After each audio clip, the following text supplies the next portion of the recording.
بسم اللہ الرحمن الرحیم ادع الى سبیل ربک بالحکمة والموعظة الحسنة وجادلهم بالتي هي احسن ان ربک هو اعلم بمن ضل عن سبیله وهو اعلم بالمهتدین۔ السلام علیکم ورحمۃ اللہ وبرکاتہ۔ بسم اللہ الرحمن الرحیم، الحمد للہ رب العالمین، والصلاة والسلام علی رسولہ الکریم محمد وعلی آلہ واصحابہ اجمعین، اما بعد۔ اعوذ باللہ من الشیطان الرجیم، بسم اللہ الرحمن الرحیم۔ یا ایہا الذین آمنوا من یرتد منکم عن دینہ فسوف یأتی اللہ بقوم یحبهم ویحبونہ اذلۃ علی المؤمنین اعزۃ علی الکافرین یجاہدون فی سبیل اللہ ولا یخافون لومۃ لائم ذلك فضل اللہ یؤتیہ من یشاء واللہ واسع علیم۔ مروڑ جنجیرہ کے جماعت اہل حدیث کے ذمہ داران، محترم سامعین کرام اور خواتین ملت اسلامیہ، یہ میرے لیے شرف کا مقام ہے اور ہم سب کے لیے خوشی کا موقع ہے کہ قرآن و سنت کی روشنی میں کچھ باتیں آپ کے سامنے پیش کی جا رہی ہیں۔ میں شکر گزار ہوں یہاں کی انتظامیہ اور مسجد کے ذمہ داران کا کہ مجھ ناچیز کو بھی انہوں نے کوکن کی سرزمین پر آمد کے موقع سے دعوت پیش کی اور اس کے بعد اس پروگرام کا انعقاد کیا گیا۔ یہ رب کائنات کا فضل و کرم ہے اور اس پر اللہ رب العالمین کی جتنی شکر گزاری ادا کی جائے کم ہے کہ اللہ رب العالمین نے ہم کو مسلمان بنایا ہے۔ اللہ رب العالمین نے ہم کو صرف مسلمان نہیں بنایا بلکہ مسلمان بنا کر کے یہ شعور، یہ فہم اور یہ احساس ہم کو عنایت فرمایا کہ ہم اس بات کو سمجھ سکیں کہ مسلمان ہونے کا معنی اور اس کا مفہوم اور اس کے تقاضے کیا ہیں۔ اس دنیا میں مسلمان ہو جانا آج کے دور میں کافی نہیں ہے، بلکہ مسلمان ہونے کے ساتھ ساتھ اسلام کی سچی ترجمانی کو سمجھ لینا اور قرآن و سنت کے صحیح مفہوم کو سمجھ کر کے اس پر زندگی کو ڈھال لینا، در حقیقت فتنوں کے دور میں اسلام کا بنیادی تقاضا یہی ہے۔ رسول اکرم صلی اللہ علیہ وسلم کا فرمان ہے کہ ایک دور ایسا آنے والا ہے جو فتنوں کا دور ہوگا، اور یہ فتنے اتنے خطرناک ہوں گے، صحیح مسلم کی ایک روایت کے مطابق، کہ اگر مسلمان ان فتنوں میں جھانک لے گا تو وہ فتنے اس کو اپنی جانب کھینچ لیں گے۔ اور بعض روایات میں ملتا ہے کہ فتنے ایسے تابڑ توڑ آئیں گے، آئے دن نئے نئے فتنے وجود میں آئیں گے، جس میں انسان صبح کے وقت میں مسلمان بیدار ہوگا اور شام کے وقت میں کافر ہو جائے گا، شام کے وقت میں مسلمان سوئے گا اور صبح کے وقت میں کافر ہو جائے گا۔ تو اس پر ہم کو رب کائنات سے استقامت اور استحکام کی توفیق مانگنی چاہیے کہ اللہ رب العالمین ہم کو دین اسلام پر قائم رکھے، ایمان کے اندر استحکام اور مضبوطی عنایت فرمائے، اور خود رسول اکرم صلی اللہ علیہ وسلم جن کے اگلے پچھلے سارے گناہ معاف کر دیے گئے تھے، رسول اکرم صلی اللہ علیہ وسلم بھی دن و رات میں اکثر ایک دعا فرمایا کرتے تھے۔ اس دعا میں رسول اکرم صلی اللہ علیہ وسلم اس دعا کی تکرار کرتے تھے، بار بار اس کا اعادہ کرتے تھے، یا مقلب القلوب ثبت قلبی علی دینک، اے دلوں کو پھیرنے والے میرے دل کو اپنے دین پر ثابت قدمی عطا فرما دے۔ کون ایسا مسلمان ہے جو یہ بات سوچے یا یہ فیصلہ کرے کہ رسول اکرم صلی اللہ علیہ وسلم بھی فتنوں کا شکار تھے؟ کوئی ایسا سوچ بھی نہیں سکتا کہ اللہ کے نبی صلی اللہ علیہ وسلم کے ایمان کو بھی خطرہ تھا، لیکن اس کے باوجود فتنوں سے، شیطانی ہتھ کنڈوں سے، شبہات کے فتنے سے، گمراہی کے فتنے سے، دین کے بارے میں غلط فہمی کے فتنے سے محفوظ رہنے کے لیے رسول اکرم صلی اللہ علیہ وسلم ہمیشہ دعا فرمایا کرتے تھے، کیونکہ ہدایت یہ ایسی نعمت ہے جو اللہ رب العالمین کی نصرت و توفیق سے ہی حاصل ہو سکتی ہے۔ انسان کتنا مال و دولت صرف کر دے، ساری زندگی محنت و جستجو کرے، مسجدیں تعمیر کرے، قرآن پاک کے نسخے چھپوا کر کے ساری دنیا میں تقسیم کرے، بڑے بڑے کارنامے انجام دے، بڑے بڑے محاضرات اور جلسے کرائے، بڑے بڑے کارنامے انجام دے، لیکن اللہ رب العالمین نے اس کا خاتمہ ایمان پر نہیں رکھا ہوگا، تو ایسی صورت میں کوئی بعید نہیں کہ وہ کافر ہو کر کے اس دنیا سے رخصت ہو جائے۔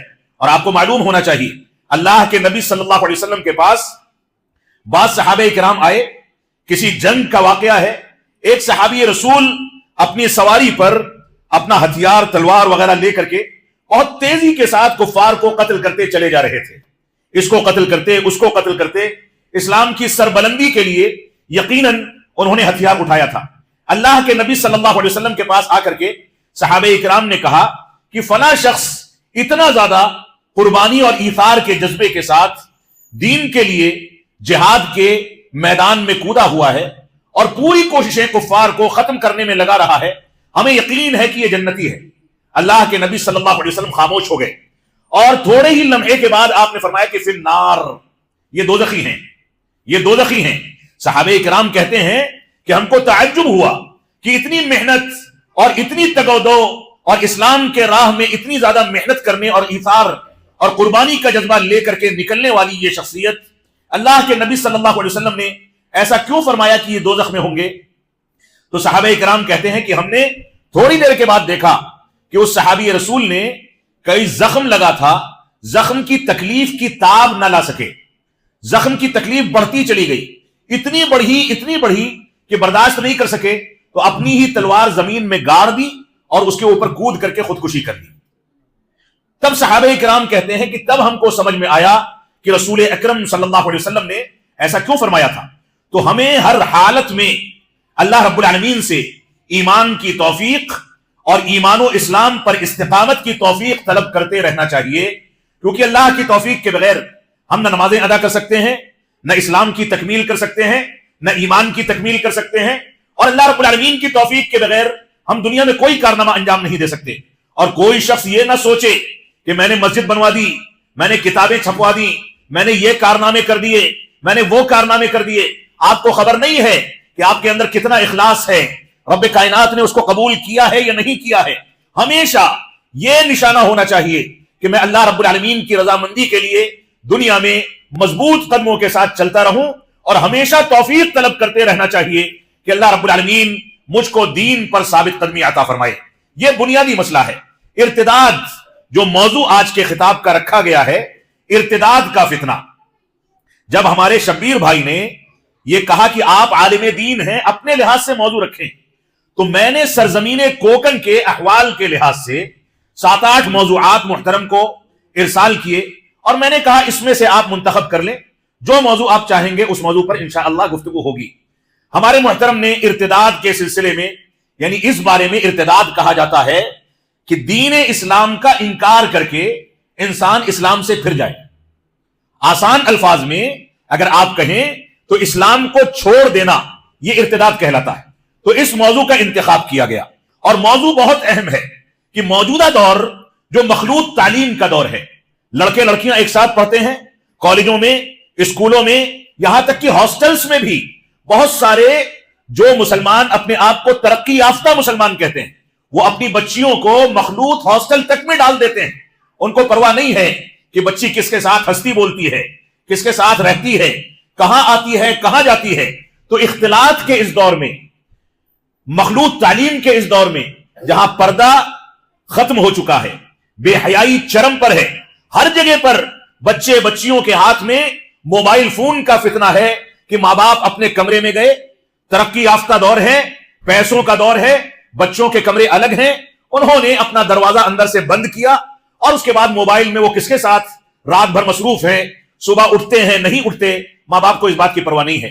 کئی بار تو ایسا ہوتا ہے کہ بچہ گھر میں آدھی رات کے بعد آ رہا ہے، لیکن ماں باپ اس سے پوچھتے نہیں ہیں کہ تم کہاں تھے، کیوں گئے تھے، کیا کر رہے تھے، بالکل آزاد چھوڑ دیا گیا۔ یہ اصل میں سبب ہے بنیادی طور سے اسلام کا انکار کر دینے کا۔ بنیادی طور سے ہمارے معاشرے میں یہ سمجھا جاتا ہے کہ کسی نے اسلام کو چھوڑ دیا تو وہ مرتد ہو گیا، لیکن میں اس کی مختلف شکلیں آپ کے سامنے بیان کرنا چاہتا ہوں۔ صرف اسلام کا انکار کر دینا ہی ارتداد نہیں ہے، بلکہ مرتد ہونے کی بہت ساری شکلیں ہیں جو ہمارے معاشرے میں عام ہوتی چلی جا رہی ہیں۔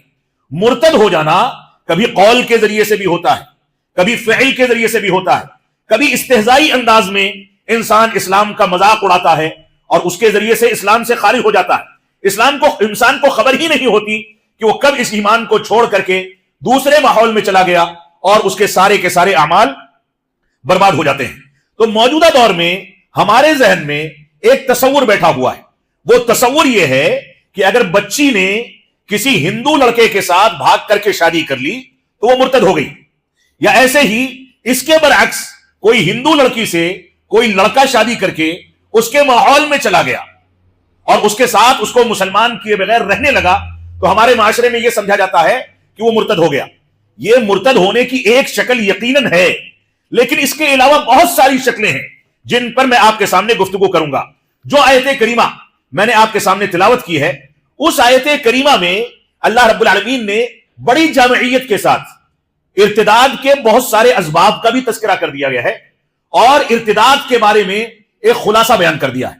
اللہ رب العالمین نے اس آیت کریمہ میں جو سورہ مائدہ کی آیت کریمہ ہے، آیت نمبر 54، اس میں اللہ رب العالمین نے ارشاد فرمایا، یا ایھا الذین آمنوا من یرتد منکم عن دینہ فسوف یأتی اللہ بقوم یحبهم ویحبونہ اذلۃ علی المؤمنین اعزۃ علی الکافرین یجاہدون فی سبیل اللہ ولا یخافون لومۃ لائم ذلک فضل اللہ یؤتیہ من یشاء واللہ واسع علیم۔ اللہ رب العالمین نے آیت کریمہ میں مومنوں کو مخاطب کر کے ارشاد فرمایا اے ایمان والو، من یرتد منکم عن دینہ، تم میں سے جو اپنے دین کو چھوڑ کر کے پھر جائے گا، دین کو پیٹھ دکھا دے گا، دین کا انکار کر دے گا، تو اللہ رب العالمین نے فرمایا فسوف یأتی اللہ بقوم یحبهم ویحبونہ۔ تو اللہ رب العالمین ارتداد کے نتیجے میں، دین کا مذاق اڑانے کے نتیجے میں، دین سے پھر جانے کے نتیجے میں، دین کو چھوڑ دینے کے نتیجے میں، دین کا استہزاء کرنے کے نتیجے میں اللہ رب العالمین نے فرمایا فسوف یأتی اللہ بقوم یحبهم ویحبونہ۔ تو اللہ رب العالمین عن قریب ایک ایسی قوم پیدا فرمائے گا، ایسی قوم کو لے کر کے آئے گا، یحبهم ویحبونہ، جو قوم اللہ رب العالمین سے محبت کرے گی اور اللہ رب العالمین اس سے محبت کرے گا۔ یہ پہلی بنیاد قائم کر دی گئی۔ انسان کو دین اسلام سے پھرنے اور دین اسلام کا انکار کرنے سے بچنا ہے تو سب سے پہلے رب کائنات سے محبت کے تقاضوں کی تکمیل کرنی ہوگی، کیونکہ مرتد نہ ہونے والے یا ارتداد کو اختیار کرنے کے بعد اللہ رب العالمین ان کو ختم کر کے جو دوسرے سچے مسلمان پیدا کرتا ہے، ان کی پہلی صفت رب کائنات نے بتائی کہ یحبهم ویحبونہ، کہ اللہ رب العالمین ان سے محبت کرے گا اور وہ اللہ رب العالمین سے محبت کریں گے۔ یعنی یہاں محبت، رب کائنات کی محبت کا سچا پیمانہ اور اس کی محبت کے تقاضوں کی تکمیل، یہ پہلا وہ پیمانہ ہے جس کی بنیاد پر انسان مسلمان ہوتا ہے اور سچائی کے ساتھ اسلام پر قائم رہتا ہے۔ لہذا ہمیں اللہ رب العالمین سے محبت کے تقاضوں کی تکمیل کرنی ہوگی۔ محبت کیسے مکمل ہوگی؟ محبت کی تکمیل کا بنیادی ضابطہ یہ ہے کہ ہم توحید اور اس کے تقاضوں کی تکمیل کریں۔ توحید کی تمام اقسام اور اقسام کے جو بھی تقاضے ہیں ان کی تکمیل کی جائے، اور اس کے مد مقابل شرک کی جو قسمیں آتی ہیں ان سے براءت کا اعلان کیا جائے۔ تو محبت، اللہ رب العالمین سے محبت کی بہت ساری قسمیں ہیں، لیکن یہاں پر میں اختصار کے ساتھ کام لے رہا ہوں۔ اور اس کے بعد آگے رب کائنات نے فرمایا کہ تم اگر مرتد ہو جاؤ گے تو اللہ رب العالمین دوسری قوم کو لے کر کے آئے گا۔ اس کی پہلی صفت یہ ہے کہ وہ اللہ سے محبت کرے گی اور اللہ رب العالمین اس سے محبت کرے گا، اور اس کے بعد فرمایا اذلۃ علی المؤمنین اعزۃ علی الکافرین۔ دوسری صفت بتائی اس قوم کی جو دین پر قائم رہتی ہے، فرمایا مومنوں کے لیے، مسلمانوں کے لیے آپس میں ایک دوسرے کے لیے نرم دل ہوں گے، اعزۃ علی الکافرین، اور کافروں کے لیے سخت دل ہوں گے۔ یہاں پر ایک شبہے کا ازالہ میں کر دینا چاہوں گا۔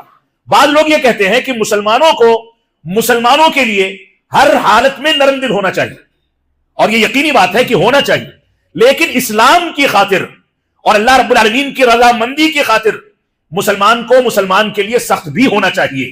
اگر وہ یہ دیکھتا ہے کہ اللہ رب العالمین کے دین کا مذاق اڑایا جا رہا ہے، کوئی شخص ہے مسلمان ہے نماز میں کاہلی کرتا ہے، کوئی شخص ہے مسلمان ہے اور روزہ رکھنے کا اہتمام نہیں کرتا، کوئی شخص ہے مسلمان ہے زکوٰۃ کی ادائیگی نہیں کرتا، کوئی شخص ہے مسلمان ہے اور اسلامی شاعر کو اپناتا نہیں ہے، تو اس کو پہلے نرمی سے سمجھایا جائے گا، اگر نہیں مانتا ہے تو اس کے ساتھ سختی کی جائے گی۔ ایک بات۔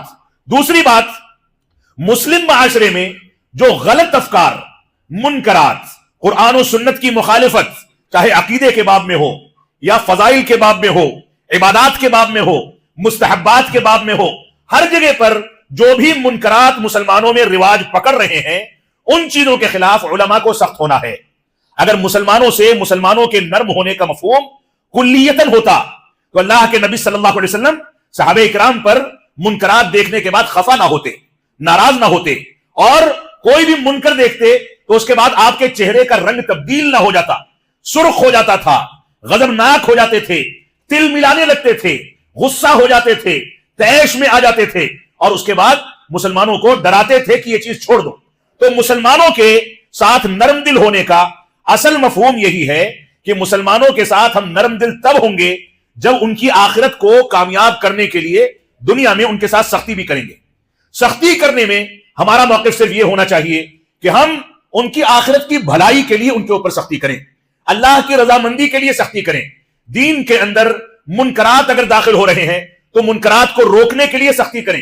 یہ سختی کرنے کا مقصد مسلمان کے ساتھ سخت ہونا نہیں ہوتا, بلکہ اس کی آخرت کو سنوارنا اور آخرت میں اس کے لیے آسانیاں پیدا کرنا مقصد ہوتا ہے. یہ علماء کرام کا بنیادی مقصد ہے اور ان کی بنیادی ذمہ داری ہے. اس کا تذکرہ اسی آیت میں آگے رب کائنات نے خود فرما دیا ہے. تو فرمایا اذلۃ علی المؤمنین, ان کی ایک صفت یہ ہوگی کہ مومنوں کے ساتھ نرم دل ہوں گے. اعزۃ علی الکافرین, کافروں کے ساتھ سخت دل ہوں گے. سخت دلی کا یہ عالم تھا اللہ کے نبی صلی اللہ علیہ وسلم کے دور میں کہ جب کسی جنگ میں کچھ قیدی پکڑ کر کے لائے گئے تو اللہ کے نبی صلی اللہ علیہ وسلم نے صحابہ اکرام کے شورا کو بلوایا, مشاورت کی, مشورہ لیا. حضرت ابوبکر صدیق رضی اللہ تعالیٰ نے کہا کہ ان کو فدیہ لے کر کے چھوڑ دیا جائے, ان کے اوپر جرمانہ لگایا جائے, وہ وصولا جائے, ان کو چھوڑ دیا جائے, آزاد کر دیا جائے. خود اللہ کے نبی صلی اللہ علیہ وسلم کی رائے یہی تھی, نرم دلی اختیار کر کے ان کو چھوڑ دیا جائے. جب حضرت عمر بن خطاب رضی اللہ تعالیٰ سے رائے لی گئی تو فرمایا کہ نہیں, یہ کل تک میرے نبی کے جان کے دشمن تھے, اس کا مذاق اڑاتے تھے, اس کو قتل کرنا چاہتے تھے, میرے اسلام کو نقصان پہنچانا چاہتے تھے, لہذا میں نرمی اختیار کرنے کا قائل نہیں ہوں. میں تو یہ کہتا ہوں کہ ان کے مسلمان رشتہ دار تلاش کیے جائیں, ان کافروں کے مسلمان رشتہ دار تلاش کیے جائیں, اور ان مسلمان رشتہ داروں کے ہاتھ میں تلوار دی جائے اور کہا جائے کہ اپنے رشتہ دار کافر کو قتل کر دو. یہ اسلوب اختیار کیا اور رب کائنات نے اسی اسلوب کو پسند فرمایا. اللہ کے نبی صلی اللہ علیہ وسلم اور ابوبکر صدیق رضی اللہ عنہ کی رائے کو کنارے کر دیا. حضرت عمر بن خطاب رضی اللہ عنہ کے اسلوب کو پسند فرمایا, کیونکہ وہ دور اسلام کا ابتدائی دور تھا. فتنوں کی سرکوبی کے لیے, فتنوں کو ختم کرنے کے لیے سخت فیصلے لینے کی ضرورت تھی. تو اللہ کے نبی صلی اللہ علیہ وسلم کے دور میں یہ واقعہ پیش آیا. تو اذلۃ علی المؤمنین اعزۃ علی الکافرین, مومنوں کے ساتھ یہ لوگ نرم دل ہوں گے اور کافروں کے ساتھ سخت دل ہوں گے. یجاہدون فی سبیل اللہ ولا یخافون لومۃ لائم. اس کے بعد فرمایا یہ مرتد ہونے والوں کے بعد اللہ رب العالمین جن لوگوں کو پیدا فرمائے گا, ان صفات کے ساتھ ساتھ ان کے اندر ایک صفت یہ ہوگی یجاہدون فی سبیل اللہ, یہ اللہ کے راستے میں جہاد کریں گے. ولا یخافون لومۃ لائم, اور کسی ملامت کرنے والے کی ملامت سے ڈرنے والے نہیں ہوں گے. یعنی دین کا, دینی بنیادوں کا, دین کے مزاج کا فیصلہ کریں گے. اپنے رشتہ دار بھی آڑے آ جائیں تو دین کو مقدم رکھیں گے. بیٹا باپ کو نصیحت کرے گا کہ ابا جان آپ نماز نہیں پڑھتے, باپ اپنے بھائی کو نصیحت کرے گا, اپنی بیوی کو نصیحت کرے گا کہ آپ بہت بڑا جرم کرتے ہیں, نمازیں ادا نہیں کرتے. کیونکہ دین کے معاملے میں کوئی رعایت نہیں, نہ باپ کو دیکھا جائے گا نہ بیٹے کو دیکھا جائے گا. اور یہی وجہ ہے محدثین کرام کو آپ دیکھیں گے تو امام ابو داؤد رحمۃ اللہ علیہ نے اپنے بیٹے سے حدیث نہیں لی, اس کے اوپر حکم لگایا کذاب, وہ جھوٹا ہے. کبھی زندگی کے معمول میں جھوٹ بولتے ہوئے دیکھ لیا تھا, کبھی غلطی ہو گئی تھی. ان کے اصول کے مطابق ایسے شخص سے حدیث لینا درست نہیں تھا. امام بخاری رحمۃ اللہ علیہ نے اپنے ضوابط اور شرائط پر عمل کرنے کے نتیجے میں اپنے بہت سارے اساتذہ سے حدیثیں نقل نہیں کی ہیں. محدثین اور طلبہ اور علماء اس بارے میں جانتے ہیں. تو بے شمار واقعات ایسے موجود ہیں کہ لوگوں نے رشتہ داریوں کو کنارے کر دیا دین کے استحکام اور دین کے تحفظ کی خاطر. تو یہاں پر یہ فرمایا گیا ہے کہ وہ اللہ کے راستے میں جہاد کرنے والے ہوں گے. یہ بڑا مشکل مسئلہ ہے کہ ہم جہاد کی تعبیر کیسے پیش کریں. لوگ جہاد کا نام سن کر کے چونک جاتے ہیں, اور موجودہ دور میں جو دن کو رات اور رات کو دن کہنے والا دور ہے, حقائق کو جھوٹ کو سچ اور سچ کو جھوٹ کہنے والا دور ہے، حقائق کو تبدیل کرنے والا دور ہے۔ اس دور میں جہاد دہشت گردی کو کہا جانے لگا، جبکہ جہاد اسلام کا وہ پاکیزہ فریضہ ہے جو دنیا سے اولین فرصت میں دہشت گردی کو ختم کرنے کے لیے نافذ کیا گیا، شدت پسندی کو، خروج کے فتنے کو دنیا سے نیست و نابود کرنے کے لیے یہ جہاد واجب کیا گیا ہے۔ جہاد کے بارے میں اسلامی تعلیمات اگر دیکھ لی جائیں تو لوگ ہکا بکا رہ جائیں گے۔ تو یہاں پر جس جہاد کا تذکرہ کیا گیا ہے اس پر تھوڑا سا تبصرہ میں کر دوں۔ آج بہت سارے نوجوان ایسے ہیں جو جہاد کی بات کر کے سڑکوں پر نکل جاتے ہیں، ہماری مسجد گرا دی گئی، ہمارے لیے فلاں قانون بدل دیا گیا، ہمارے فلاں نوجوان کو گرفتار کر لیا گیا، پولیس چوکی کا گھیراؤ کر لو، سی ایم ہاؤس کے باہر کھڑے ہو جاؤ، بھوک ہڑتال کرو، چلتے ہیں مسجد کی حفاظت کا نعرہ لگانے، اور ان کو پوری زندگی یہ توفیق نہیں ہوتی کہ اپنے گھر سے بیدار ہو کر کے آ کر کے صلاۃ فجر مسجد میں ادا کر لیں۔ تو جہاد بنیادی طور سے کئی سارے مراحل کا نام ہے۔ علامہ ابن القیم رحمۃ اللہ علیہ نے ان مراحل کا تذکرہ بڑی خوبصورتی کے ساتھ کیا ہے۔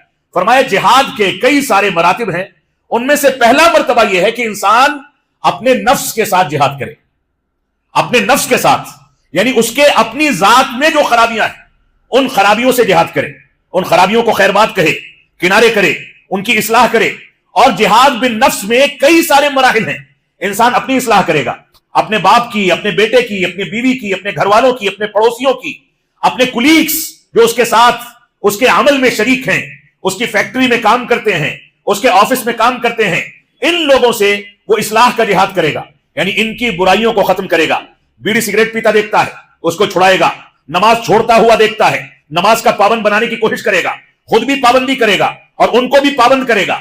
توحید کے معاملے میں کسی انداز کا تساہل ہے تو علماء سے رابطہ کر کے توحید کے مسائل کو سمجھ کر کے لوگوں کے سامنے واضح کرے گا۔ تو جہاد بالنفس میں بہت سارے مراحل ہیں۔ ان مراحل کی تکمیل کے بعد ایک مرحلہ آتا ہے جہاد بالشیطان کا، انسان شیطان سے جہاد کرے، کیونکہ برائیوں کو رواج دینے والا یہ شیطان ہے۔ آپ نماز کے لیے نکلیں گے، شیطان آپ کے لیے آب و ہوا کو مزین کر دے گا، بہکاوے کے سامان پیدا کرے گا، مسجد کے باہر سے ہی کھینچ کر کے لے جائے گا کہ ابھی نماز قضا ہونے میں وقت ہے، آدھے گھنٹے کے بعد پڑھ لیں گے، چلو فلاں جگہ گھوم کر کے آتے ہیں، ایسا ہے ویسا ہے۔ تو شیطان سے جہاد، شیطان کے جو بھی ہتھ کنڈے اور حربے ہیں ان کو ناکام بنانا، کیونکہ شیطان نے اللہ رب العالمین سے وعدہ کیا تھا کہ میں تیرے بندوں کو بہکاؤں گا، راہ راست سے ہٹاؤں گا اور ان راستوں پر لے جاؤں گا جو راستے اس کو جہنم تک لے جا کر کے تباہ کر دیں گے۔ تو اللہ رب العالمین نے فرمایا کہ جاؤ تم سب کو بہکاؤ، میں تم کو مہلت دیتا ہوں، لیکن میرے نیک بندوں کو جو قرآن و سنت کے مطابق چلتے ہیں ان پر تمہارا اختیار نہیں چلے گا۔ اور نیک بندے کون ہیں؟ جو علماء سے جڑ کر کے دین کو سیکھتے ہیں اور دین کے مطابق زندگی کو ڈھالتے ہیں۔ اسی وجہ سے بعض علماء نے لکھا ہے کہ ایک عالم دین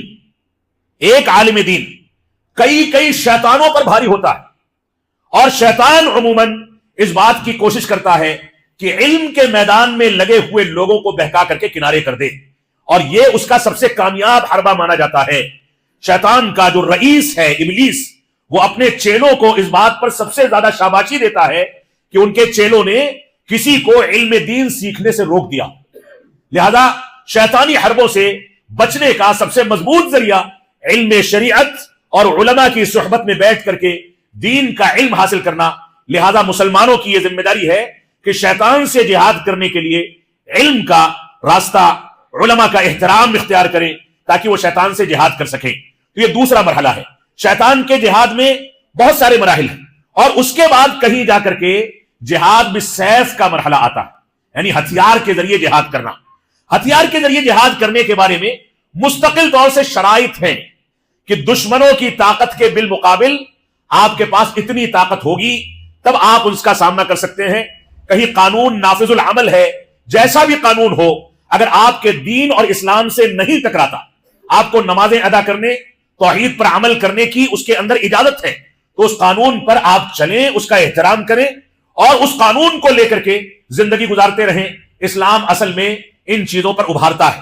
یہی وجہ ہے کہ اسلام کا اجتماعی نظام اگر دیکھا جائے تو اجتماعی نظام میں اللہ رب العالمین نے مسلمانوں کے لیے اس ماحول میں زندگی گزارنے کے بہت سارے اصول بتائے ہیں جس ماحول میں اسلامی حکومت قائم نہیں ہوتی، غیروں کی ماتحتی میں مسلمان زندگی گزارتا ہے، اس میں بھی انسان کو دوسروں کی ماتحتی کیسے اختیار کرنی ہے، کیسے زندگی گزارنی ہے، اس کی تفصیلی گفتگو علماء کرام نے اسلامی کتابوں کے اندر کر رکھی ہے۔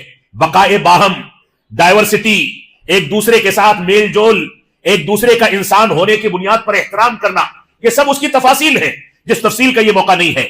تو اللہ رب العالمین نے فرمایا اگر تم میں سے کوئی مرتد ہو جائے گا تو اللہ رب العالمین عنقریب کوئی دوسری قوم لے کر کے آئے گا۔ اس کی پہلی صفت بتائی وہ اللہ سے محبت کرے گی، اللہ اس سے محبت کرے گا۔ دوسری صفت بتائی وہ مسلمانوں پر نرم ہوں گے اور کافروں پر سخت ہوں گے، اور اس کے بعد بتایا کہ وہ اللہ کے راستے میں جہاد کرنے والے ہوں گے۔ اب جہاد جو ہے موجودہ ماحول میں سب سے زیادہ جس جہاد کا تقاضا ہمارے ہندوستانی ماحول میں ہم محسوس کرتے ہیں وہ دعوت و تبلیغ کا جہاد ہے۔ انسان اپنے پڑوسی کو نماز پڑھنے پر آمادہ کر دے، انسان اپنے گھر والوں کو نمازی بنا لے، انسان خود بھی مسجدوں سے اپنے تعلق کو مضبوط کر لے، توحید کو سمجھ لے، توحید کے تقاضوں کو سمجھ لے، یہ جہاد کی اعلیٰ ترین قسم ہے۔ لہذا ہمیں دعوت و تبلیغ کے جہاد کے لیے علماء کرام سے جڑ کر کے اس میدان دعوت میں کام کرنا چاہیے۔ جو سرمایہ دار ہیں وہ اس کام کو آگے بڑھانے کے لیے سرمایہ لگائیں، جو علماء ہیں وہ اس کام کو آگے بڑھانے کے لیے اپنی محنت اور اپنے علم کے ذریعے ماحول اور معاشرے کی خدمت کریں، اور ایسے ہی سارا معاشرہ ایک دوسرے کا تعاون کرے، اور اس تعاون کے ذریعے یہ پورا کا پورا معاشرہ پاکیزگی اختیار کرتا چلا جائے۔ اس کے بعد فرمایا وَلَا يَخَافُونَ لَوْمَةَ لَائِمٍ۔ جب مسلمان دعوت و تبلیغ کا فریضہ انجام دے گا تو یقینی بات ہے کہ اس کے اوپر آوازیں کسی جائیں گی۔ وہ لوگوں کو نماز کی جانب بلائے گا تو خود گھر والے کہیں گے کہ اس کے پیر قبر میں لٹک گئے ہیں، اب یہ پریشان ہے، یہ ہم کو نماز پڑھنے کے لیے بار بار کہتا ہے۔ اور نتیجہ کیا ہوتا ہے؟ ہم اپنے خاندانوں کو دیکھ لیں، جو سب سے بزرگ ہے گھر کے اندر، وہ اٹھتا ہے صلاۃ فجر میں، بہت خاموشی کے ساتھ باتھ روم کا دروازہ کھولتا ہے کہ کسی کو خلل نہ ہو جائے، خاموشی کے ساتھ وضو کرتا ہے، چابی اٹھاتا ہے اور مین ڈور کو بڑے آرام کے ساتھ لاک کر کے جا کے نماز پڑھ کے اور خاموشی کے ساتھ آ کے سو جاتا ہے۔ سارے لوگ سوئے ہوئے ہیں اور اس کے اندر اتنی جرأت اور ہمت نہیں ہے کہ ان کو جگا سکے۔ تو یہ اگر جگاتا ہے تو لوگ ملامت کرتے ہیں۔ اللہ رب العالمین نے فرمایا یہ چیز تمہارا دین اسلام کی دعوت و تبلیغ سے خوف کھانا، یہ عموماً ارتداد کا سبب بنتا ہے، کیونکہ مرتد ہونا صرف اسلام کا انکار نہیں بلکہ نمازیں چھوڑنے کی وجہ سے بھی انسان مرتد ہو جاتا ہے۔ لہذا ہماری ذمہ داری یہ ہے کہ دعوت و تبلیغ انجام دیتے رہیں، کوئی سنے نہ سنے، کوئی ہم کو مجنون اور پاگل کہے، کوئی ہمارے اوپر لعن طعن کرے، ولا یخافون لومۃ لائم، ملامت کرنے والوں کی ملامت سے ہم کو ڈرنا نہیں ہے۔ اس کے بعد اللہ رب العالمین نے فرمایا ذالک فضل اللہ یؤتیہ من یشاء۔ یہ جو صفتیں ذکر کی گئی ہیں یہ اللہ رب العالمین کا عظیم فضل ہے، جس کو چاہتا ہے وہ عطا کرتا ہے۔ واللہ واسع علیم، اللہ رب العالمین بہت زیادہ وسعت رکھنے والا اور بہت زیادہ علم رکھنے والا ہے۔ اس آیت کریمہ میں اللہ رب العالمین نے ارتداد سے متعلق بہت ساری چیزوں کا تذکرہ فرما دیا ہے، لہذا ہمیں ان صفات سے متصف ہونا چاہیے۔ تو ردت یعنی اسلام کا انکار کر دینے کی بہت ساری جو قسمیں ہو سکتی ہیں، ان قسموں کا تذکرہ کر کے میں اپنے خطاب کو سمیٹنے کی کوشش کروں گا۔ سب سے پہلی چیز یہ ہے کہ انسان اعتقادی طور سے اسلام کا انکار کر دے۔ بہت سارے ایسے مسلمان ہیں جو بڑے بڑے جھنڈے پھہراتے ہیں، بڑے بڑے نعرے تکبیر کے نعرے لگاتے ہیں، لیکن اعتقاد دیکھا جائے تو اعتقادی طور سے وہ اسلام سے خارج نظر آئیں گے۔ تو بنیادی طور سے ارتداد کی پہلی قسم اعتقادی ارتداد ہے، انسان عقیدے کے طور پر اسلام سے پھر جائے، اسلام کا انکار کر دے۔ ایسے ہی ایک ارتداد کی قسم ہے شبہات کا ارتداد۔ انسان سے مطالبہ کیا گیا کہ فلاں کام تم کو کرنا ہے، لیکن شیطان اس کے دل میں شک ڈال دیتا ہے، شبہات ڈال دیتا ہے کہ ایسا کرنا ہے یا نہیں کرنا۔ شبہات کے نتیجے میں انسان مرتد ہو جاتا ہے بسا اوقات۔ ایک روایت میں ملتا ہے کہ شیطان کسی کے پاس آتا ہے اور کہتا ہے کہ تم کو کس نے پیدا کیا؟ تو وہ کہتا ہے کہ مجھ کو میرے رب نے پیدا کیا۔ پھر کہتا ہے تمہارے باپ کو کس نے پیدا کیا؟ وہ کہتا ہے کہ اس کو بھی اللہ رب العالمین نے پیدا کیا۔ پھر شیطان سوال اٹھاتا ہے یہ آسمان، زمین، چاند، سورج، یہ چیزیں کس نے پیدا کی؟ سب میں جواب ملتا ہے یہ میرے رب نے پیدا کیا ہے۔ یہ بات چلتی رہتی ہے، کئی دن گزر جاتے ہیں، مہینوں اور مدتیں گزر جاتی ہیں۔ اس کے بعد شیطان پھر سے آتا ہے، کہتا ہے یہ سب تو تیرے رب نے پیدا کیا ہے، ذرا یہ تو بتا دو کہ تیرے رب کو کس نے پیدا کیا ہے۔ یہاں سے وہ شبہات کے فتنے میں گرفتار کر کے اس کو اسلامی ضابطے سے دور لے جاتا ہے، اور وہ شبہات کا شکار ہو کر کے شبہات کے ارتداد کو اختیار کر لیتا ہے۔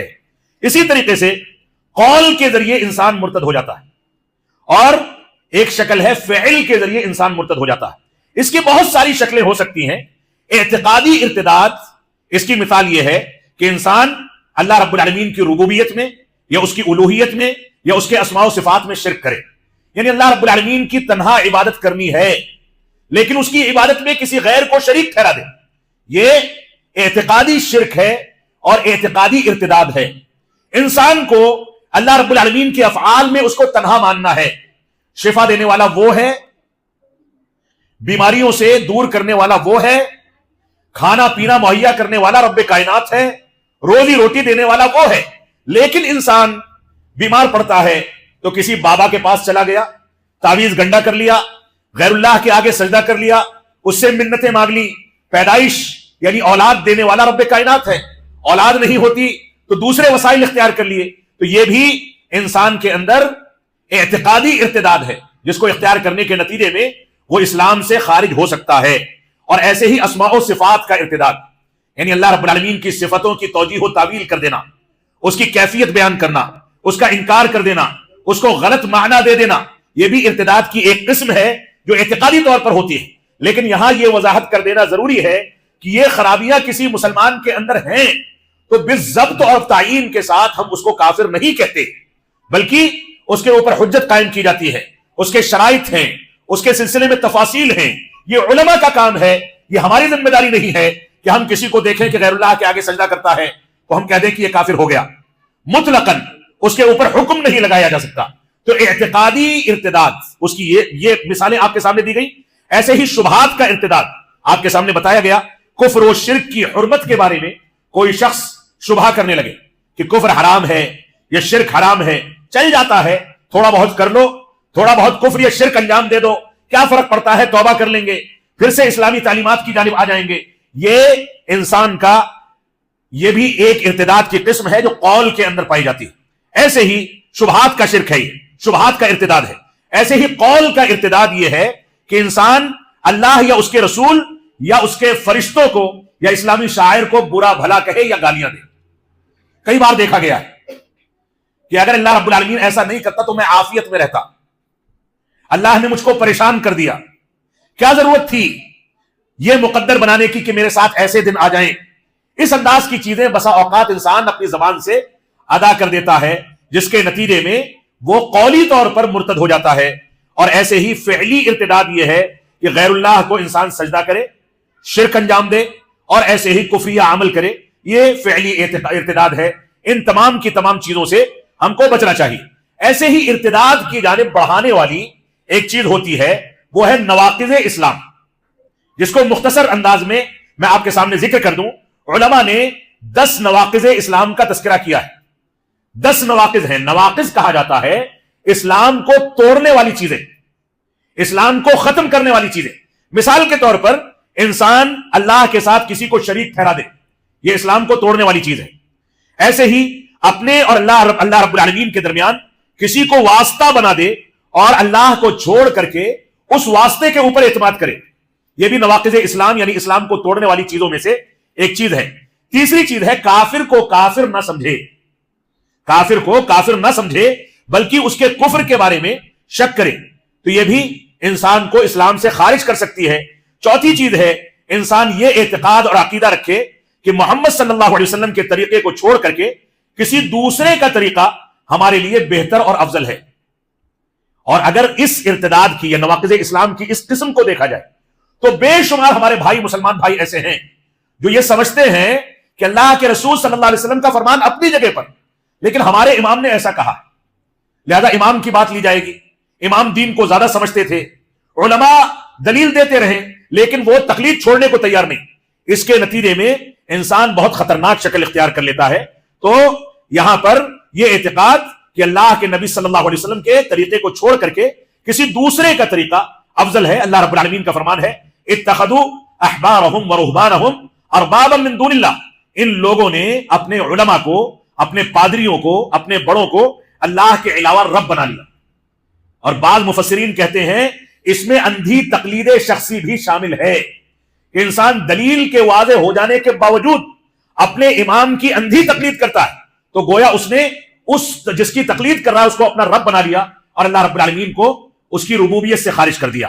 ایسے ہی پانچویں چیز جس کے ذریعے سے اسلام ٹوٹنے کا خطرہ ہوتا ہے وہ اللہ کے نبی صلی اللہ علیہ وسلم کی لائی ہوئی شریعت سے متعلق بغض رکھنا، نفرت رکھنا. کیونکہ بہت سارے لوگ ایسے ہیں جو جانتے ہیں کہ یہ کام سنت ہے لیکن اس کام سے نفرت کرتے ہیں. داڑھی رکھ نہیں سکتے لیکن داڑھی رکھنے والوں کو بغض کی نگاہوں سے دیکھتے ہیں، داڑھی سے نفرت کرتے ہیں. کوئی ایسا کام ہے جو مسنون ہے، سنت ہے، اس مسنون کام کو کرتے بھی نہیں اور جو لوگ کرتے ہیں ان کو حقیر سمجھتے ہیں. تو اس کے ذریعے سے بھی انسان کا اسلام تباہ ہو سکتا ہے. چھٹی چیز ہے کہ اسلام کے کسی حکم یا کسی ثواب یا کسی عقاب اور عذاب کے کام کا مذاق اڑانا، یہ مسلمانوں کے معاشرے میں کثرت کے ساتھ پایا جاتا ہے. ساتویں چیز ہے جادو ٹونا کرنا، چاہے یہ جادو ٹونا آج کے دور میں تعویذ گنڈے کی شکل میں ہو یا ہماری جماعت میں بعض لوگوں نے رقیہ کی شکل میں بہت ساری چیزوں کو رواج دے دیا جو شریعت سے ٹکرانے والی. رقیہ جس حد تک مسنون ہے، جو طریقہ اسلاف امت سے ثابت ہے اس حد تک تو ٹھیک ہے، لیکن اس میں نئی نئی شکلیں اور اللہ رب العالمین یا دعاؤں سے زیادہ اعتماد اس رقیہ پر کرنا اور یہ سمجھنا کہ ہم نے جنات کو بھگا دیا، ہم نے جادو ٹونے کو ختم کر دیا، یہ بہت ساری خرابیاں پیدا کرنے والا وہ فتنہ ہے جو ہمارے معاشرے میں پنپتا چلا جا رہا ہے. آٹھویں چیز جو اسلام کو توڑ دیتی ہے، مسلمانوں کے بجائے مشرکوں کی مدد کرنا، کافروں کی مدد کرنا اور دینی معاملات میں ان سے دوستی کرنا. یہ بھی بہت خطرناک معاملہ ہے. اللہ رب العالمین کا فرمان ہے وَمَن يَتَوَلَّهُم مِّنكُمْ فَإِنَّهُ مِنْهُمْ، جو تم میں سے ان کے ساتھ دوستی کرے گا وہ ان میں سے ہو جائے گا. یہ دوستی یا یہ قربت یا یہ تعلقات دنیاوی امور میں تو چل سکتے ہیں لیکن دینی امور میں غیروں سے محبت رکھنا، ان کے دین کے امور میں ان کا ساتھ دینا، ان کے ساتھ اٹھنا بیٹھنا، یہ انسان کو کفر کی جانب کھینچنے والی چیز ہے. نویں چیز جو اسلام کو توڑ سکتی ہے وہ یہ ہے کہ یہ عقیدہ رکھنا کہ بعض لوگوں کو نبی کریم صلی اللہ علیہ وسلم کی شریعت سے نکلنے کا حق حاصل ہے. یہ صوفیہ کا عقیدہ ہے. وہ یہ سمجھتے ہیں کہ ایک دور ایسا آتا ہے کہ عبادات ہم سے معاف ہو جاتی ہیں، اس کے بعد وہ جنگل میں گوشہ نشینی اختیار کر لیں. بعض صوفیہ کے بارے میں علماء نے یہاں تک لکھا ہے کہ ٹاٹ کے کپڑے پہن لیتے تھے، جنگلوں میں چلے جاتے تھے، نہ نہاتے تھے، نہ وضو کرتے تھے، نہ نمازیں ادا کرتے تھے اور پسینے میں شرابور کئی سال تک اسی ٹاٹ کے کپڑے میں پڑے رہتے تھے. اور اس کو اللہ رب العالمین سے قربت کا سب سے بنیادی ذریعہ سمجھا جاتا تھا، جبکہ اللہ رب العالمین صفائی ستھرائی اور نظافت کو پسند کرنے والا. لہذا اس طرح کی حرکتیں کرنے والے بھی اپنے اسلام کی خیر منائیں. اور 10ویں اور آخری چیز وہ یہ ہے کہ اللہ کے دین سے اعراض کرنا، نہ اس کا علم حاصل کرنا اور نہ اس پر عمل کرنا. یہ بہت بنیادی نقطہ ہے. اللہ کے دین سے اعراض کرنا، اعراض کہا جاتا ہے کنارہ کشی کر لینا، یعنی دین کے اوپر انسان نہ عمل کرے اور نہ دین کی جانب رغبت رکھے. نمازوں کا وقت ہے، یہ سوچتا ہے کہ بڑھاپے میں پڑھ لیں گے. استطاعت ہو گئی، اس کے باوجود سوچتا ہے کہ حج و عمرہ بڑھاپے میں کیا جائے گا. زکات دینے کا اہل ہے، اس کے باوجود سوچتا ہے کہ ابھی تو عمر پڑی ہے، زکات نکال دیں گے. یہ اعراض ہے دین سے. یہ اعراض بسا اوقات انسان کو اسلام سے باہر گھسیٹ لے جاتا ہے. لہذا دینی امور میں اعراض کرنا اور علم دین کا حاصل نہ کرنا اور نہ ہی دین پر عمل کرنا، اس کیفیت سے مسلمانوں کی ایک بڑی تعداد گزر رہی ہے. اللہ رب العالمین ہم کو قرآن و سنت کی پیروی کرنے کی توفیق عطا فرمائے. اس سلسلے میں چند ٹوٹے پھوٹے الفاظ میں چند چیزوں کا تذکرہ کر کے میں خطاب کو ختم کروں گا. اس سلسلے میں اللہ کے نبی صلی اللہ علیہ وسلم نے اور شریعت اسلامیہ کے دلائل اگر دیکھے جائیں تو صریح طور سے جو اسلام کا انکار کر دے، اسلامی حکومت اگر قائم ہے تو اس کی سزا یہ ہے کہ فقتلہ، اس کو قتل کر دیا جائے، اس کو قتل کر دیا جائے. اسلامی حکومت اگر ہے یعنی ارتداد کی صریح شکل اختیار کرنا یہ قتل کا باعث ہے. اس کی حد بندی یہ ہے کہ انسان کو قتل کر دیا جائے. اس سلسلے میں بہت ساری روایتیں موجود ہیں. میں ارتداد کے اسباب کو چند نقاط کی شکل میں آپ کے سامنے بیان کرنا چاہتا ہوں. ارتداد کے بہت سارے اسباب ہو سکتے ہیں. ابتدا میں ذکر کیا گیا مخلوط تعلیم، مخلوط ماحول، یہ بھی ارتداد کا ایک بنیادی سبب ہے. ایسے ہی ارتداد کے اسباب میں شادیوں میں تاخیر، بچہ شادی کے قابل ہو گیا لیکن ماں باپ اس کی شادی کی جانب توجہ نہیں دیتے، اس کے بعد نتیجہ کیا ہوتا ہے؟ وہ اپنی مرضی سے کسی سے دوستی کرتا ہے، تعلقات بنتے ہیں، افیئر چلتا ہے، اور دھیرے دھیرے وہ اسی ماحول میں ڈھل کر کے گھر کو خیر بات کہہ کر کے بھاگ کھڑا ہوتا ہے۔ تو شادیوں میں تاخیر یہ بھی ارتداد کے موجودہ دور میں بنیادی اسباب میں سے ایک سبب ہے۔ ایسے ہی شادی بیاہ کے رسم و رواج، بڑے پیمانے پر ولیمہ کرنا ہے، اتنے آئٹم ہونے چاہیے، اتنا بڑا پنڈال ہونا چاہیے، یہ آئٹم وہ رواج، یہ چیز وہ چیز، اس کے نتیجے میں ماں باپ بسا اوقات دوسرے خاندانوں یا اپنے خاندان کے دوسرے سرمایہ داروں کا مقابلہ کرنے کے لیے کہ میں اتنا بڑا ولیمہ فلاں جگہ پر کروں گا، فلاں گراؤنڈ میں کروں گا، اس کے نتیجے میں شادیوں میں تاخیر کرتے ہیں، پیسہ جمع کرتے ہیں، زمین جائیداد بیچتے ہیں، اور اس کے بعد نتیجہ کیا ہوتا ہے؟ تاخیر کے نتیجے میں بسا اوقات بچہ یا بچی ہاتھ سے نکل جاتے ہیں۔ تو جہیز کی لعنت بھی اس کے بنیادی اسباب میں سے ہے۔ شادی بیاہ کے فضول اور اسراف و تبذیر پر مبنی جو رسم و رواج ہیں یہ بھی اس کے بنیادی اسباب میں سے ہیں۔ ایسے ہی بلا ولی کے نکاح کر لینا، لڑکی کے لیے شریعت اسلامیہ نے یہ شرط رکھی ہے کہ لڑکی باپ یا جو بھی اس کا ولی ہے اس کی مرضی کے بغیر شادی نہیں کر سکتی، لیکن ہمارے بعض فقہا، خاص کر کے علماء احناف کے فقہا اس بات کے جواز کے قائل ہیں کہ لڑکی بغیر ولی کے نکاح کر سکتی ہے۔ نتیجہ کیا ہوتا ہے؟ جب ولی کے شرط کو وہاں سے ہٹا دیا جاتا ہے تو ایسی صورت میں وہ آزاد ہو جاتی ہے اور اس کے بعد کہیں بھی جا کر کے شادی کرتی ہے۔ تو بلا ولی کے نکاح کے جواز کا فتویٰ یہ بھی اس کے بنیادی اسباب میں سے ایک سبب ہے۔ اللہ کے نبی صلی اللہ علیہ وسلم نے کیا فرمایا؟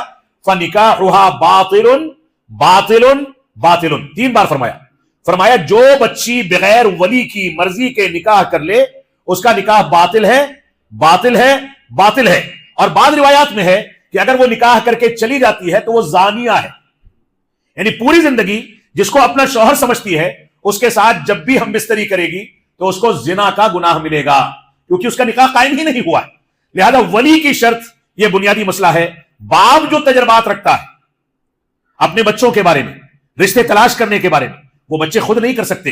جذباتیت میں بچے بہت سارے فیصلے ماں باپ کے خلاف لے لیتے ہیں، لیکن ماں باپ اگر ناکارہ بھی ہیں تو بھی بچوں کے بالمقابل ان کا مقام، ان کی ذمہ داریاں بہت وسیع اور بہت اہم ہیں۔ لہذا ان کی ولایت اور ان کی ذمہ داریوں سے، ان کے تجربات سے بچوں کو کبھی باہر نہیں نکلنا چاہیے۔ ایسے ہی طلاق کا بڑھتا رجحان، ذرا سی باتوں پر طلاق ہو رہی ہے، اور اس کے بعد ہمارے بعض فقہا نے طلاق کے ساتھ ساتھ حلالہ کا آپشن داخل کر دیا، یعنی طلاق ہو جاتی ہے، اب حلالہ سینٹر میں اس کو جمع کر دو، رسید لے لو، اور وہاں مولوی اس کے ساتھ زنا کرے، اور اس کے بعد لا کر کے دوبارہ اسی شوہر سے شادی کر دی جائے۔ عزت و آبرو جب چلی گئی ایک بار تو پھر دوبارہ وہ حیا کا پانی چہرے پر نہیں آنے والا۔ یہ حلالہ جو ہے ملعون عمل ہے۔ عمر بن خطاب رضی اللہ عنہ اور خود اللہ کے نبی صلی اللہ علیہ وسلم نے اس کے بارے میں فرمایا کہ حلالہ کرنے والے پر اور حلالہ کروانے والے پر، دونوں پر اللہ رب العالمین کی لعنت ہے۔ تو طلاق کے بڑھتے واقعات اور طلاق کے واقعات کے ساتھ ساتھ حلالہ کا رواج ہندوستان میں تو یہ رواج کسی حد تک محدود پیمانے پر ہے۔ پڑوسی ملک جو ہے، جو اسلام کے نام پر قائم کیا گیا تھا اور بہت سارے مسلمان اس کے اوپر فدا ہیں، اس ملک میں تو باقاعدہ سرٹیفکیٹ حلالہ سینٹر کے موجود ہوتے ہیں، بورڈ لگے ہوتے ہیں، یہ حلالہ سینٹر ہے، وہاں لا کر کے آپ حلالہ کرا سکتے ہیں۔ نعوذ باللہ من ذالک۔ کلچر بے حیائی کا، بدتمیزی کا، زناکاری کا اس حد تک مسلم معاشرے کے اندر بڑھ جائے کہ ہم حیا اور شرم کو بیچ دیں، یہ حقیقت میں اسلام کے ساتھ کھلواڑ ہے۔ تو طلاق کے بڑھتے واقعات کے نتیجے میں بھی لڑکی مایوس ہوتی ہے، اور مایوس ہونے کے بعد معاملات خراب ہوتے ہیں، اور وہ دوسروں کے ساتھ شادی کر کے اپنی زندگی بسا لیتی ہے اور مرتد ہو جاتی ہے۔ تو بسا اوقات یہ بھی ارتداد کا سبب بنتا ہے۔ ایسے ہی ارتداد کا ایک سبب ہے وراثت میں لڑکیوں کو شریک نہ کرنا، لڑکیوں کو وراثت سے محروم کر دینا۔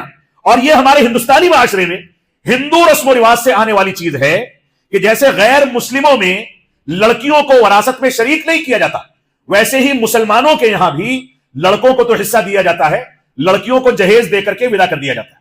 اور بہت سارے مسلمان فخریہ کہتے ہیں کہ ہم نے جائیداد میں حصہ نہیں دیا ہے لیکن جہیز دے دیا۔ ایک جانب وہ جرم کے مرتکب ہوتے ہیں وراثت روکنے کے نتیجے میں، اور دوسری جانب دوسرا جرم کرتے ہیں جہیز دے کر کے اسلامی تعلیمات کی مخالفت کر کے. اور اس بات کو سمجھ لیں، آپ اس وعید کو سمجھیں کہ اگر کسی نے کسی کی ایک بال زمین پر بھی قبضہ کیا تو قیامت کے دن وہ زمینیں اور اس جیسی 7 زمینیں اس کے کندھے پر لادی جائیں گی اور اس کو عذاب دیا جائے گا. تو وراثت میں آپ پورے مکان ڈکار جائیں، اپنی بہنوں کا حق مار لیں، خواتین کا حق مار لیں اور اس کے بعد ان کو محروم کر دیں، تو وراثت میں لڑکیوں کی محرومی یہ بھی بسا اوقات دین سے دوری کا نتیجہ بنتی ہے، جس کے نتیجے میں کبھی کبھی ارتداد وجود میں آتا ہے. ایسے ہی شادی میں مہر کے اندر بخیلی کرنا اور شادی کے خرچ میں فضول خرچی کرنا یہ بھی انحراف کا ذریعہ بن جاتا ہے. ایسے ہی متعین مدت تک کے لیے شادیوں کا رواج، جس کو نکاح متا کہا جاتا ہے، اور آج کے دور میں نکاح مسیار کے نام سے بعض اخوانی مکتب فکر کے لوگوں نے اسی متا کو نئی شکل دے کر کے نکاح مسیار کا نام دے دیا. نکاح مسیار یہ سنیوں میں رواج پکڑ رہا ہے اور نکاح متا یہ شیعوں میں پہلے سے. یہ بھی کئی بار انسان کی عزت و آبرو کو گوانے کے بعد کسی غیر کی صحبت کے نتیجے میں اسلام کو کمزور اور دھیرے دھیرے ارتداد تک پہنچانے کا ذریعہ بن سکتا ہے. بے حیائی، بے پردگی اور ایسے ہی خواتین کا بغیر پردے کے گھروں سے نکلنا یہ بھی ارتداد کا ایک سبب ہو سکتا ہے. مخلوط تعلیم ہے، موبائل فون اور انٹرنیٹ کا ناجائز استعمال ہے، جبرن شادیوں کا رواج. ماں باپ جس لڑکے کو پسند کرتے ہیں لڑکی کی مرضی جانے بغیر جبرن اس سے شادی کر دیتے ہیں. نتیجہ کیا ہوتا ہے؟ 2-4 مہینے، 2-4 سال، 10 سال وہ شادی چلتی ہے اور اس کے بعد ٹوٹ جاتی ہے اور اس کے بعد لڑکے لڑکی جدا ہوتے ہیں، ماں باپ کا سایہ اٹھ چکا ہوتا ہے اور یہ چیز دین سے دوری کا سبب بن جاتی ہے. لہذا ان چیزوں سے ہم کو بچنا چاہیے اور دینی لحاظ سے منہج سلف کے بارے میں غفلت اختیار کرنا دین سے دوری کا سبب ہے. دین کے بارے میں جہالت اختیار کرنا دین سے دوری کا سبب ہے. امت کے اندر ارجاء یا بدعی عقائد کا رواج پا جانا یہ بھی دین کی کمزوری کا سبب ہے. اللہ کی شریعت کو نافذ نہ کرنا اپنی ذاتی زندگی پر یہ بھی دین سے دوری کا نتیجہ ہے. فکری انحراف، انسان یہ کہے کہ نمازیں بعد میں پڑھ لیں گے. بہت سارے مسلمان ایسے ہیں جو یہ سمجھتے ہیں کہ صرف جمعہ پڑھنا کافی. بہت سے لوگ یہ سمجھتے ہیں کہ عیدین پڑھ لینا کافی. یہ بھی ارتداد کا ایک بنیادی سبب بن سکتا ہے. لہذا اس طرح کی چیزوں سے ہم کو اپنے آپ کو بچانا چاہیے اور اللہ رب العالمین کے عذاب سے بچنا چاہیے. اللہ رب العالمین ہم کو قرآن و سنت کی پیروی کرنے کی توفیق عطا فرمائے. اللہ رب العالمین ہم کو توفیق عطا فرمائے کہ ہم ارتداد کے اسباب سے دوری اختیار کریں، دین پر استحکام کے ساتھ، مضبوطی کے ساتھ قائم رہیں. اور اس دین پر اگر ہم کو مضبوطی کے ساتھ قائم ہونا ہے تو اس کا واحد ذریعہ یہ ہے کہ آپ دین کی بنیادوں کی جانب رجوع کریں. اور دین کی بنیادوں کی جانب اگر آپ کو رجوع کرنا ہے تو آپ کو علماء سے جڑنا ہوگا. وہ کتابیں اور وہ متون اور وہ بنیادی مراجع اور مصادر جو دین کی پرانی کتابیں ہیں جن کو ہمارے بڑے علماء نے مرتب کیا ہے، ان کتابوں کے دروس کا اہتمام کیا جائے. یہ مسجدیں اگر صرف صلاۃ جمعہ یا 5 وقتہ نمازوں تک محدود ہیں تو یہ مسجدیں مفید نہیں ہو سکتی، بلکہ ان مسجدوں میں ہفتہ واری دروس جو ائمہ رکھے جاتے ہیں وہ یومیہ طور پر کچھ دروس کا اہتمام کریں، لوگوں کو سمجھائیں، سوال و جواب کی مجلسیں ہوں، اچھی کتابوں کا انتخاب کر کے یومیہ طور پر 2-4 منٹ 5 منٹ کے دروس ہوں، بیداری پیدا کی جائے. اسی کے ذریعے سے آپ دین پر قائم رہیں گے.